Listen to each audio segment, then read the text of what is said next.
코로나 버블 장세에서 개미들의 사랑을 받고 17만원까지 화려하게 상승했던 카카오. 이제는 매수해도 될까요? 안녕하세요. 직장인 투자자입니다. 지난 영상에서 추석 전 인버스 종목들을 수익 실현하고 남아있는 현금으로 급하지 않게 천천히 종목들을 분할로 매수해 간다고 하였는데요. 눈여겨보는 섹터는 반도체주를 주로 보고 있고 낙폭과대 종목 중 매수한 종목은 카카오입니다. 오늘 추가적인 매수를 하였는데요. 카카오는 3분할로 매수할 거기에 아직 한 발의 매수 여력이 있습니다. 운이 좋다면 한 발의 매수를 남기고 주가가 날아갈 수도 있을 것 같은데요. 근데 요즘 시장 분위기를 보니 쉽게 날아가지는 않을 것 같은 분위기네요. 하지만 시장 분위기가 좋지 않아도 현재 가격대에서 왜 카카오를 매수해도 되는지 제 나름대로 매수 이유를 공유해 보도록 하겠습니다. 첫째는 카카오 주가를 억누르던 악재가 해소되었다입니다. 해당 기사는 카카오의 무차입 공매도에 관한 기사입니다. 기사의 내용은 홍콩 IB에서 있지도 않은 카카오 주식을 빌려 공매도를 하는 무차입 공매도가 금관원에게 적발된 것인데요. 적발 이후 가진금을 내야 합니다. 사실 무차입 공매도는 한국 증시에서 누구나 합리적인 의심을 하고 있지만 실질적으로 그 증거를 잡아내기가 쉽지 않습니다.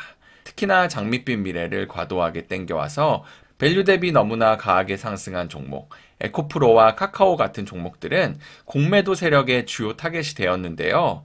주가가 상승하거나 시장이 좋을 때는 공매도가 주가의 상승을 과도하게 방해하지 않지만 하락장과 수급이 좋지 않은 상황에서 호가창에 두껍게 쌓여있는 공매도 주식수를 보면 매수하고 싶은 마음이 싹 떨어지죠. 그만큼 심리적으로도 공매도는 안 좋은 영향을 줍니다. 그럼 이번과 같은 카카오 무차익 공매도가 적발된 것이 왜 악재 해소인지에 대해 설명드리겠습니다. 사실상 적발된 560억이라는 공매도 규모는 카카오 시총과 거래 대금에 비해서는 아주 미비한 양일 수도 있습니다. 하지만 주식이라는 것은 심리가 주요한 요소를 차지하게 됩니다.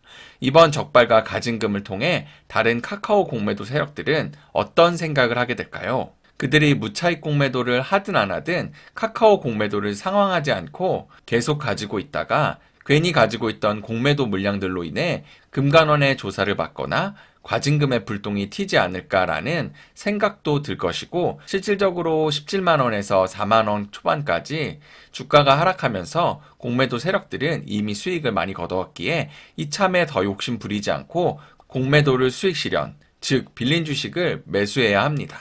이는 장기적 매수세는 아니지만 바닥을 잡고 추세를 돌릴 수 있는 기반을 만들 수 있습니다. 이렇게 공매도 세력들은 점점 없어지고 또 다른 매수 세력이 들어온다면 카카오 특성상 탄력적으로 현재 주가보다는 20에서 30% 상승할 수 있을 거라 봅니다. 지금 카카오 주식을 사도 되는 이유에 대해 추가적으로 말해보겠습니다. 두 번째는 기술적으로 장기 평균 가격보다도 싼 가격에 있습니다. 이 그림 보신 적 많으시죠? 하이먼 민스키 모델인데요. 자산의 가격의 거품 형성과 붕괴 그리고 다시 회복이 되는 구조를 설명합니다.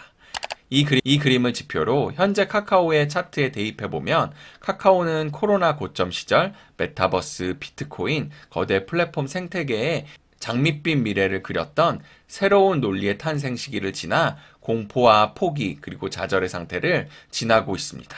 그럼 카카오의 장기 평균 가격으로 볼 수 있는 장기 추세선은 자맹기의 바닥으로부터 이어진 아래 차트의 빨간색으로 볼 수 있고 현재는 장기 평균 가격 아래에 좌절을 서서히 지나 정상화 단계로 나아가는 것으로 저는 생각하고 있습니다. 물론 제가 생각하는 장기 추세선이 잘못되었을 수도 있지만 카카오의 플랫폼 기업으로서의 가지는 우리나라에서의 독보적인 지위와 미래 성장성을 지켜보았을 때 현재 가격대는 한 번쯤 매수를 해봐도 되는 가격으로 보고 있습니다. 주식은 영원히 상승하지도 영원히 하락하지도 않습니다. 카카오가 10에서 17만 원을 향해 갈 때 장밋빛 미래를 꿈꾸며 많은 사람들이 용기 있게 매수 버튼을 눌렀을 것입니다. 그런 장밋빛 미래를 꿈꾸던 카카오가 4만 원 초반까지 하락할 때 카카오가 가진 기업 자체의 본질이 그만큼 위험해지거나 큰 손실을 입었을까요? 아닙니다. 기업 자체는 별로 변한 것이 없지만 주가만 변한 것입니다. 개인적으로 카카오의 성장성이 어느 정도 납득이 된다면 4만 원 초반의 현재 주가에서는 용기 있게 매수 버튼을 눌러도 좋을 것 같습니다. 투자에는 정답이 없습니다. 같이 공부하고 시장에 살아남으셔야 합니다. 영상을 보시고 도움이 됐다면 구독과 좋아요 눌러주시고 다양한 의견 남겨주세요.